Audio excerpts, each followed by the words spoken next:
Hi, I'm Evan Chan, and I'm here to talk to you today about data structures for trillions of streaming events per day. I am a principal software engineer at Conviva.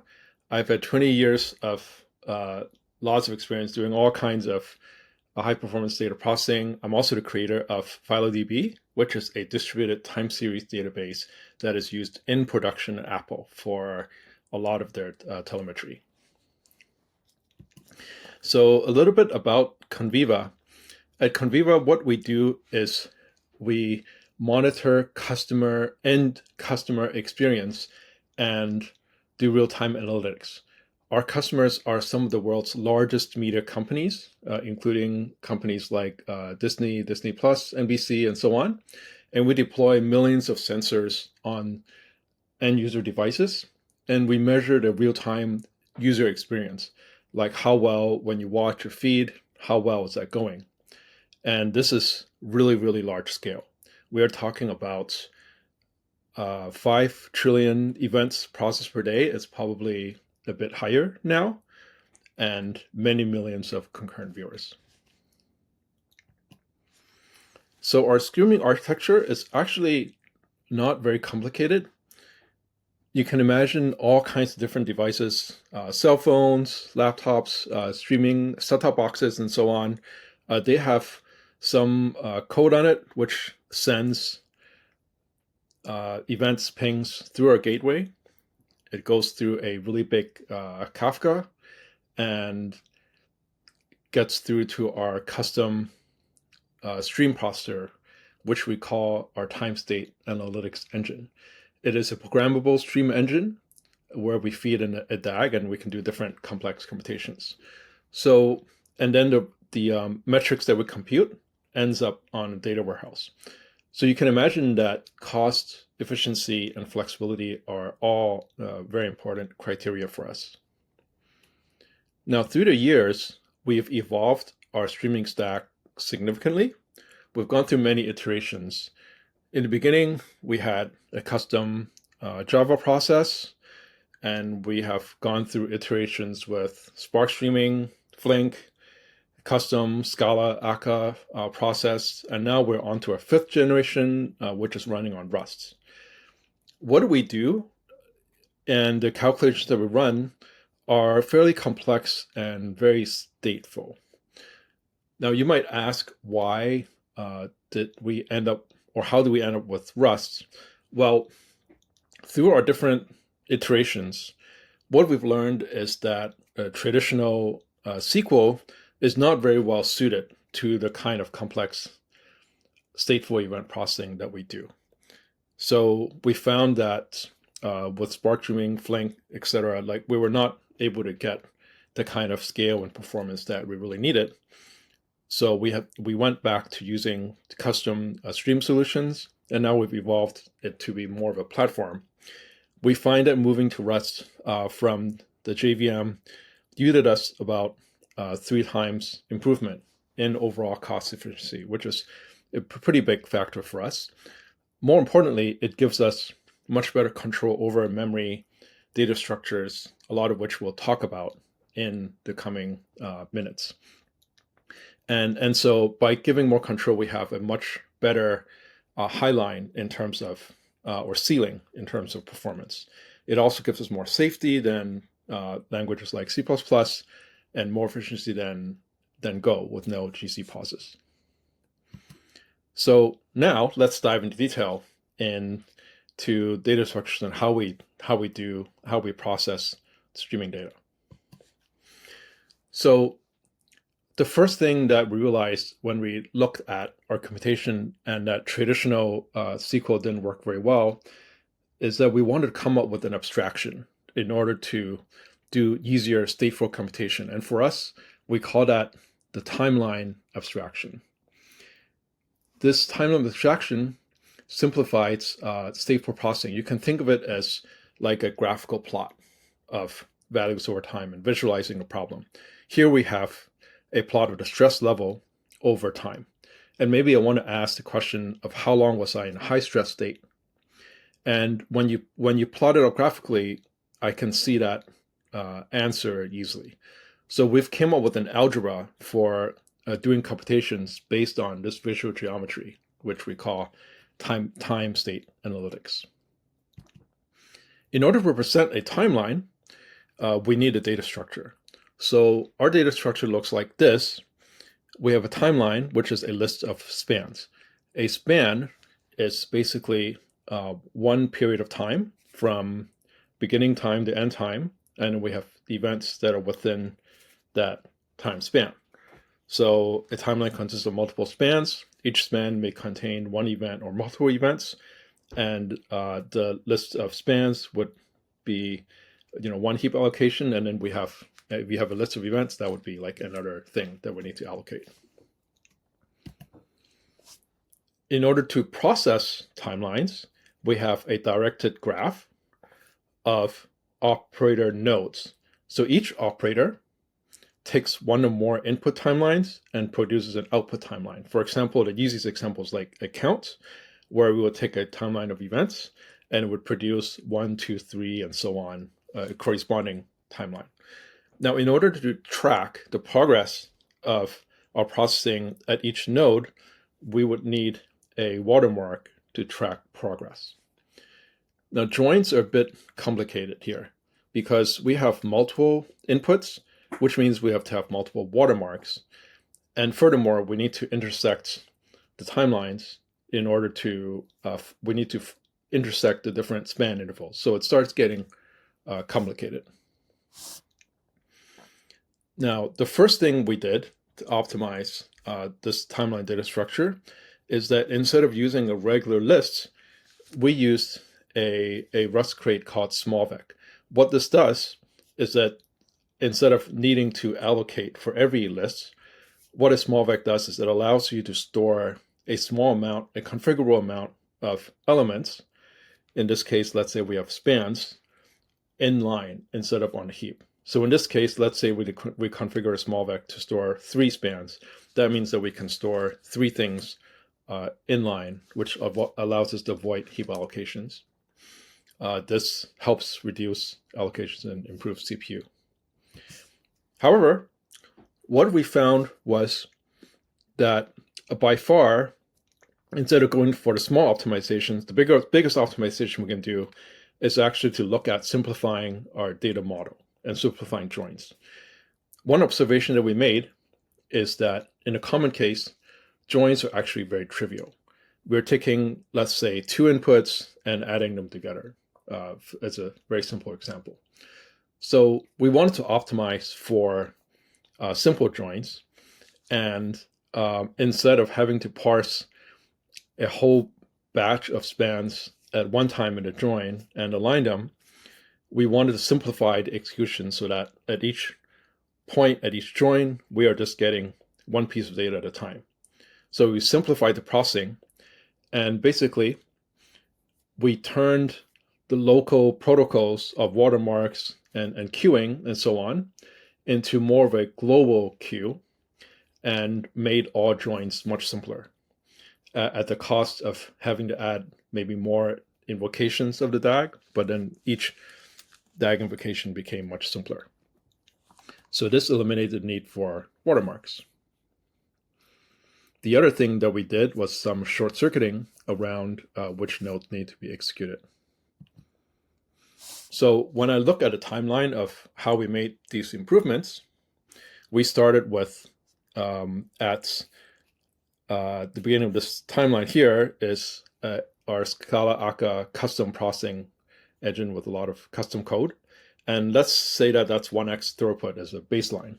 When we moved to the Rust programmable platform using smallvec-based timelines, we ended up improving the overall throughput by 3x. That includes, that's everything. That's like server count, including CPU, I/O, everything.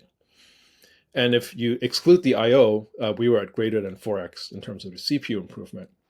Now, if I simplified, after we simplified the data model and the joins, we were looking at another substantial CPU improvement from 4x to 8 to 20x. So that simplifying the data model helped tremendously as well. Now, Let's talk a little bit about hash maps and immutability. What we find is that in terms of data structures, your most complex data structures tend to dominate in terms of memory and CPU. And for us, that is hash maps. There's a lot of nested maps everywhere. If you look at a lot of event input, at least this is true for our events, they are complex, deeply nested JSON objects. They might contain context information about, for example, a device, and maybe you have like build of software, and you have geo information, user agent. There are different things like that are all like nested objects. And while we are processing these, we might create a lot of intermediate objects or move them around. Output events and metrics are also usually deeply nested. Okay, so updating hash maps can be very expensive because if we look at the memory layout of a deeply nested map, we have a couple string and key values, and we might have a nested struct there, which is occupying more space in memory, with additional keys and values, right? And when we do an update, we have to assume that we can't modify the original structure in place because there might be readers. So we have to do a deep clone first, where we copy every key and value, and then we have to create copies on a heap again. And for each nested map, we would then have to recurse and do more copies. So this is very expensive. We then switched to using immutable hash maps, and this helped to reduce the cloning cost significantly. The reason is because immutable hash maps are copy on write. So if you just make clones, they are very cheap until you need to modify it, right? And when you do modify it, you only need to modify the subtree on which the change you're making is in. So this ends up being much cheaper than a regular deep clone. In Rust, the immutable hash maps are implemented using a tree similar to a B tree. And we found that using the immutable hash maps reduced the CPU quite a bit. However, it still ended up using up more memory than we expected. We started to look at this, and what we realized was that it was probably partly due to the use of our maps, that we have a lot of deeply nested small maps, and they have a lot of little elements. But there's some complexity to each map because you have to track versions. The versions retain memory. And there's also structural sharing, and there's some complexity involved in that. So we decided to experiment with using B trees. Turns out B trees are much more memory efficient. They're just much simpler, and they have different node sizes and so on. In order to avoid the cost of cloning B tree, we then wrap the B tree with an arc, which is atomic reference count. So when we're just copying the tree for reading, then that's extremely cheap. It just means updating the count, and we don't use up more memory. Then we can do a deep clone and write. So this ended up saving quite a lot of memory, about more than 5 times. The next thing we realized is that most of the time when we are dealing with maps is actually for data that has the same schema. So then we looked at this and said, you know what? We don't really need to store the keys. Instead, let's just make a schema data structure. We can use a heterogeneous list to store the values only, and we don't need to store the keys. So this results in saving a whole bunch of memory and in faster access as well. So after we did this, we got quite a bit of improvement. So you can see the improvement end to end, moving from immutable hash map to a copy and write B tree. And by the way, B trees are a standard part of the standard library in Rust, which is really, really nice, and they're implemented really, really well. right? So moving to a copy and write B-tree map actually yielded an almost 8x improvement in retained memory. And then when we moved to a VEC or heterogeneous list with external schema, this cut it down even further, like almost another 2x. So that so these improvements in how we use hash map have made a huge difference in terms of our memory consumption. Finally, I want to talk about an exciting topic, which is zero copy. As everyone knows, deserialization can be very expensive. For typical JSON input, there's really two phases of deserialization. The first one, we need to deserialize to an intermediate representation. JSON objects with different keys and values, they are all occupying small allocations. Finally, this gets converted to your business data structure. Right, so each round, a lot of things happen which make this slow. And now people are talking about zero copy data formats that can cut out this whole process, deserialization. Now, zero copy is a bit of a misnomer because copying bits around is actually really efficient and fast, right? What is not fast are the little steps of deserialization because I need to parse, every byte basically, right? And I have to translate it into a native type. That results in a lot of allocations. That's what's slow. A zero copy input format basically structures your binary data format in a way that lets you directly read it. So in this case, let's say I'm using, say, flat buffers. That's a standard from Google. And instead of having to deserialize, I just have a cheap reader that basically interprets the bytes and can actually read out the values directly, like a string. Now, this is much easier in native languages, like Rust, C++. In the JVM, for example, you have to translate every string, so then you kind of lose the ability to do this. So this is really neat. This lets you read input very, very quickly with very low cost and avoid a bunch of memory and CPU. So this is great, but what happens if I want to now, standard data transformation? Let's say I want to update or add a field to some map or something or lists in my input. Now this doesn't really work because these zero copy formats are designed to be read only, right? So I can't really modify the original bytes. So in order to add a field, I would need to then deserialize everything into a native, say a hash map or something that lets me, or B-tree map that lets me add a field and do that, right? But now I've gone back and had to deserialize everything just to do that. So I've kind of lost the advantage that I've had with read-only things. So the solution, I believe, is something called zero copy data structures. This is a structure that lets me reference the original input bytes, which might be, say, from a flat buffer, but add new fields. And this just requires restructuring data structures a little bit.